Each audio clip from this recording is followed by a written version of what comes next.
السلام علیکم، نمسکار، ست شری اکال اینڈ گڈ ایوننگ. میں ہوں عرض کاظمی اور ہمارے ساتھ ہیں وسیم الطاف صاحب. بہت شکریہ سر کہ آج آپ آئیں. تھینک یو سو مچ.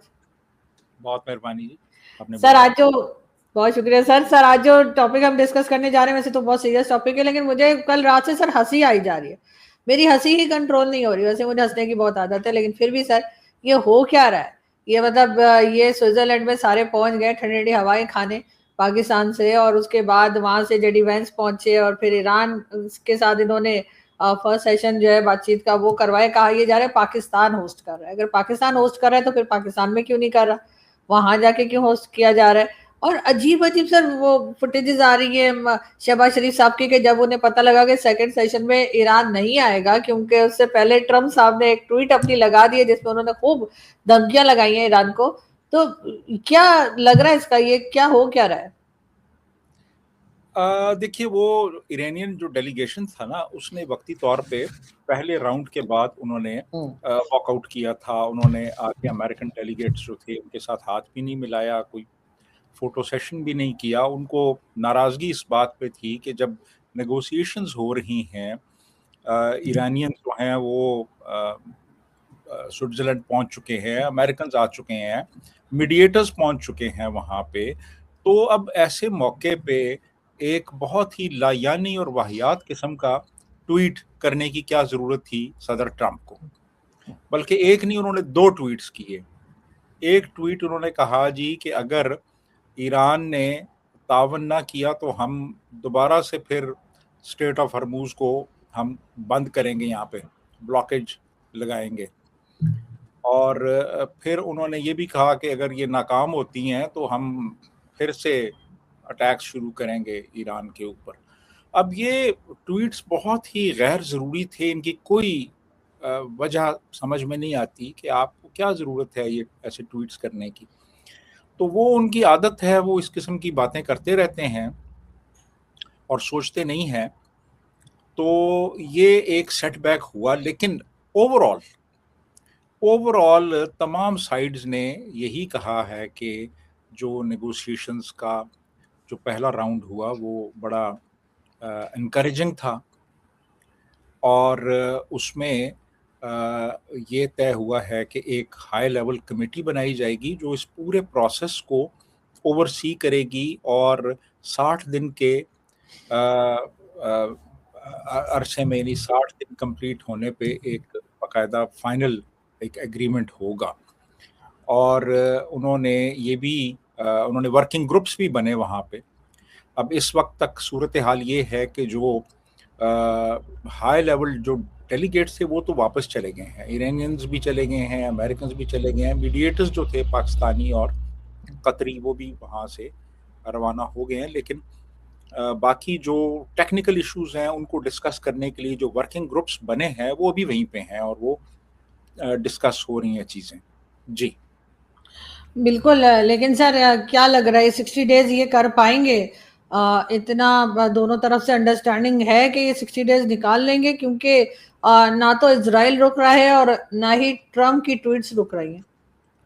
دیکھیے اب آغاز تو اچھا ہے کہ سارے مل بیٹھے ہیں، اور ایک براڈ جو فریم ورک ہے اس پہ ایگریمنٹ ہو گیا ہے جی کہ ایک ہائی لیول کمیٹی بنے گی جو اوور سی کرے گی کہ 60 دن کے بعد یعنی یہ چیزیں فائنلائز ہو جائے، فائنل ایگریمنٹ تک پہنچا جا سکے. یہ تو ہو گیا ہے. لیکن اب مسئلہ یہ ہے کہ جتنے بھی کرٹیکل ایریاز ہیں ان پہ شدید اختلافات پائے جاتے ہیں. مثال کے طور پہ ایران کا جو نیوکلیئر پروگرام ہے، جو یورینیم کے ایران کے پاس جو سٹاک پائلز ہیں جو انریچڈ یورینیم کے، ان کا کیا ہوگا، اور جو نیوکلیئر پروگرام کا کیا ہوگا. پھر یہ پہلا ایشو ہے. دوسرا ایشو جو ہے وہ یہ ہے کہ جو فروزن ایسٹس ہیں ایران کے، ان کو ڈی فریز کیسے کیا جائے گا، اس کا کیا طریقہ کار ہوگا. اور پھر اس کے بعد لبنان کا بڑا کرٹیکل ایشو ہے. لبنان کا جو ایشو ہے وہاں پہ اب اسرائیل بھی اڑا ہوا ہے. اسرائیل کہہ رہا ہے کہ جی میں جب تک مجھے تھریٹ ہے میں تو صدرن لبنان خالی نہیں کروں گا، اور میں ٹارگٹ کروں گا جو حزب اللہ ہے. اب جو نیگوشیٹ کر رہے ہیں وہ لیبنیز گورنمنٹ کے نمائندے ہیں جن کو حزب اللہ نہیں مانتا. اب بہرحال ایک ڈی کنفلکشن سیل پہ ایگریمنٹ ہوا ہے کہ ایک بنایا جائے گا اور وہ اوور سی کرے گا کہ لبنان میں سچویشن ڈی اسکلیٹ ہو. یعنی لبنان کے جو حالات ہیں، جو اسرائیل کے ساتھ ایک کانفلکٹ چل رہا ہے، اس کی ڈی اسکلیشن کے لیے ایک ڈی کنفلکشن سیل قائم کرنے پہ بھی ایگریمنٹ ہو چکا ہے. یہ تیسرا ایشو ہے کہ لبنان کے حوالے سے پیش رفت کیسی ہوگی.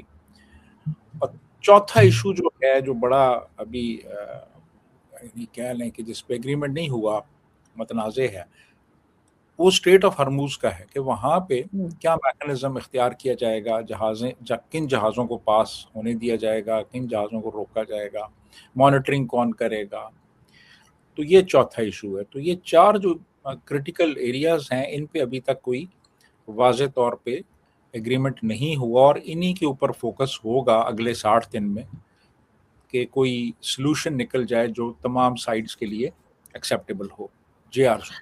سر ایک لمبا چوڑا ڈیلیگیشن پاکستان سے بھی وہاں پہنچا، جس میں محسن نقوی بھی تھے اور عطا تاڑ بھی تھے، کچھ میڈیا کے لوگ بھی، ان کی اپنی پسند کے میڈیا کے لوگ کہوں گی میں، جن کی مرضی سے ہی رپورٹنگ کرتے ہیں، اس طرح کے لوگ بھی پہنچے. اور ساتھ ہی ساتھ اتنا بڑا ڈیلیگیشن لے جانے کی کیا ضرورت تھی پاکستان کو؟ آپ کو لگتا ہے کہ باقی سب کا بھی کوئی رول تھا یا ویسی ذرا ٹھنڈی ٹھنڈی ہوا کھانے گئے تھے؟ دیکھیے، یہ جو لوگ ہیں یہ خاص ہماری اسٹیبلشمنٹ کے پالے ہوئے لوگ ہیں، اور ان کو اب سیریں بھی تو کرانی ہوتی ہیں نا، ان کو ششکے بھی تو چاہیے ان لوگوں کو، تبھی تو پھر یہ اسٹیبلشمنٹ کے حق میں بات کرتے ہیں یہاں آ کے. بالکل.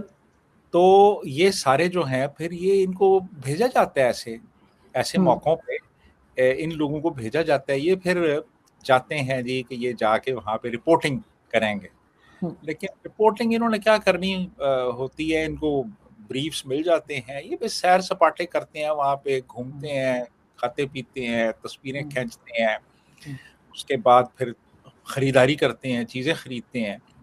اچھا خاصا خرچہ ہوتا ہے. آپ سوئٹزرلینڈ میں آپ جا کے اگر فرض کریں ایک ہفتہ سٹے کرتے ہیں ایک اچھے ہوٹل میں، اور وہاں پہ تو ٹھیک ٹھاک وہ بل بنتے ہیں، جو کہ ظاہر ہے کہ وہ خود تو پے نہیں سرکار دے گی، سرکار دے گی. وہ الٹیمیٹلی تو پبلک منی ہے، وہ میرے اور آپ کے پیسے ہیں. جن سے مثلا طلعت حسین ایک ان کا بڑا خاص ان کا ٹٹو ہے جی، وہ وہاں پہنچا ہوا ہے. ایک دوسرا ان کا بہت بڑا چمچہ ہے فہد حسین، وہ وہاں پہ پہنچا ہوا ہے. وہ بڑی آج کل وہ تصویریں کھینچ رہا ہے. یہ دیکھیں جی کتنا خوبصورت یہ دریا دیکھیں ذرا، یہ جناب پارک دیکھیں ہے جی. وہ طلعت حسین بھی پہنچا ہوا ہے وہاں پہ. پھر ایک مشرف زیدی نام کا ایک بندہ ہے، وہ بھی خاص ان کا چمچہ ہے، وہ بھی وہاں پہ، اس کو میں نے دیکھا ایک اس میں وہ نظر آ رہا تھا. تو یہ لوگ جو ہیں اور بھی ہوں گے، یقیناً اور بھی ہوں گے لوگ، تو ان کو تو میں نے خود دیکھا مختلف. تو سر یہ اتنے منسٹرز بھی لے گئے، مطلب ہوم منسٹر بھی چلے گئے ہیں، انفارمیشن منسٹر بھی چلے گئے، وہ بیچارے ڈیفنس منسٹر کو یہیں چھوڑ گئے. ڈیفنس منسٹر بھی نہیں گیا، اور ہمارا فارن منسٹر جو ہے وہ بھی نہیں تھا وہاں. وہ بیچارہ، اس کو میرے خیال ہے کسی نے پوچھا بھی نہیں، تو وہ پھر خفت مٹانے کے لیے غالباً وہ ایجپٹ چلا گیا کہ چلو میں جا کے نا وہ احرام مصر دیکھوں. اور اسی طرح جو ڈیفنس منسٹر جو ہے وہ آج کل اس کا مسئلہ یہ ہے کہ وہ ویگو ڈالے بڑے چکر لگا رہے ہیں وہاں پہ پارلیمنٹ لاجز کے آس پاس. تو وہ اسمبلی میں تقریر کر رہا تھا جی کہ وہ ویگو ڈالے آتے ہیں اور وہ پرتگی ہوتی ہے، اور ہم وہاں پہ سیر سپاٹے کر رہے ہوتے ہیں، گھوم پھر رہے ہوتے ہیں، آس پاس سے ویگو ڈالے گزرتے ہیں، ہمیں ڈر لگتا ہے کہ ہمیں اٹھا کے نہ لے جائیں. یعنی اندر تو یہی کہہ رہا ہوگا، دل میں تو اس کے یہی ہوگا. یعنی آپ یہ دیکھیں کہ جہاں پہ ڈیفنس منسٹر جو ہے اسے ویگو ڈالوں سے ڈر لگ رہا ہے، تو میں اور آپ پھر کہاں سٹینڈ کرتے ہیں؟ بالکل جی.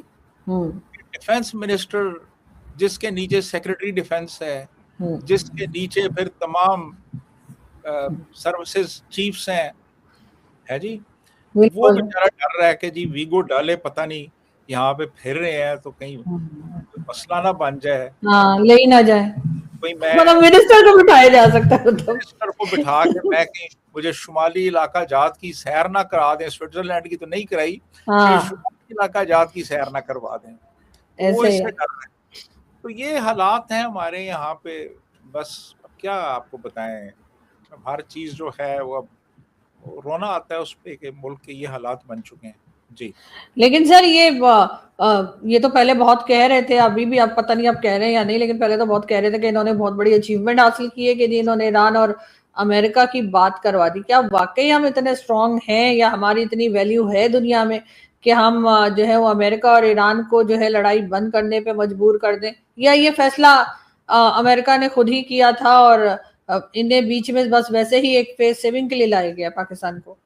میرا ذاتی خیال یہی ہے کہ یہ بیسیکلی فیس سیونگ کے لیے یہ لوگ لائے گئے تھے, کیونکہ ایران کی جو سچویشن تھی نا وہ بہت ایسکلیٹ کر رہی تھی, اور اس بات کا بھی امکان پیدا ہو گیا تھا کہ امریکن گراؤنڈ ٹروپس کی ڈپلائمنٹ ہو, اور ظاہر ہے جب آپ گراؤنڈ پہ آتے ہیں تو پھر آپ کی کیجولٹیز ہوتی ہیں وہاں پہ. تو امریکن پبلک جو ہے وہ اس چیز کے لیے تیار نہیں ہے. ایون امریکن جو ملٹری لیڈرز تھے انہوں نے اس کی شدید مخالفت کی. تو بغیر بوٹس آن گراؤنڈس کے کوئی ڈیسائسو وکٹری حاصل نہیں کی جا سکتی تھی. محض جو ایئر وار ہے نا اس سے آپ جنگ نہیں جیت سکتے. تو وہ ایک آپشن بھی چلی گئی. پھر اس کے بعد ڈومیسٹک پریشر بہت تھا. کانگریس کے جو کانگریس کا ویو پوائنٹ تھا ایز اے ہول وہ کوئی بہت زیادہ فیوریبل نہیں تھا کہ یہ جو کچھ ہو رہا ہے یہاں پہ. یورپینز جو تھے وہ انہوں نے بھی کوئی بہت زیادہ انتھوزیازم نہیں دکھایا, حالانکہ پریزیڈنٹ ٹرمپ نے کوشش کی کہ یورپینز بھی اس کے ساتھ شامل ہو جائیں اس سب میں. تو پھر جو کچھ عرب کنٹریز تھے وہ بھی چاہ رہے تھے کہ ایک معاملہ یہ جو معاملہ ہے یہ نیگوسیشن سے سیٹل ہو. تو اب ان حالات میں اب ظاہر ہے کسی میڈیٹر کی تو ضرورت تھی کہ جو درمیان میں آئے, فیس سیونگ بھی دے, مسئلے کو حل بھی کرے. تو پھر جو نظر کرم تھی ڈونلڈ ٹرمپ کی وہ انہی لوگوں پہ پڑی. تو وہ پھر انہوں نے اپنا ایک رول وہ جو انورٹڈ کامرس وہ پلے کیا, اور بالآخر یہ ہے کہ اب کم سے کم ایک میز پہ بیٹھ گئے وہ ایرانی اور امریکی. تو ابھی دیکھیں کیا ہوتا ہے. بہرحال یہ ہے کہ آغاز تو بہرحال ٹھیک ہے, انکریجنگ ہے, تو شاید پھر ریزلٹس بھی اس کے اچھے نکلیں. جی لیکن سر ریزلٹس جو ہے وہ اسرائیل کے بغیر نکل آئیں گے کیا؟ نیتن یاہو اس میں نہیں ہے, اور کوئی دوسری کنٹری کیوں نہیں ذہن میں آئی ٹرمپ کے؟ ویسے تو کہا جا رہا ہے کہ جی قطر جو ہے وہ بھی رول پلے کر رہا ہے, اور قطر کو اب کہا یہ بھی جا رہا ہے کہ سارا کریڈٹ تو قطر لے جائے گا, بھاگ دوڑ انہوں نے کی ہے, لیکن قطر جو ہے اس کو اس وقت زیادہ امپورٹنس دی جا رہی ہے. وہ یہاں تک بھی میں نے ایک جگہ پڑھا ہے کہ وہ جس ہوٹل میں مذاکرات ہوئے ہیں وہ ایک قطری کی ملکیت ہے وہاں پہ سوئٹزرلینڈ میں. اچھا.